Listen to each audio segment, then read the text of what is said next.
Kung ang cellphone nga kailangan ng pahinga, ang tao pa kaya? Hi, I'm Jace Libiran and you are watching Preacher in Blue Jeans. I remember this experience na yung cellphone ko biglang nawalan ng baterya, no? Bigla siyang nag-blackout. And during that time, nangangailangan ako na tumawag, nangangailangan ako mag-text because I need to communicate to somebody. And what happened is, I can't recover yung energy ng cellphone.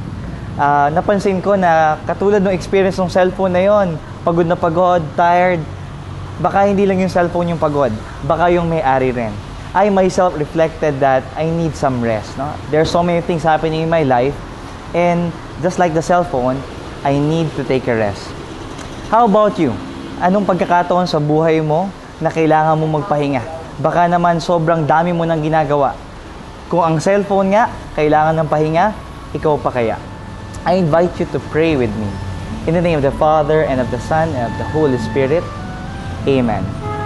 Lord, thank you so much for the opportunity that you are giving me to rest, to relax, to have recreation.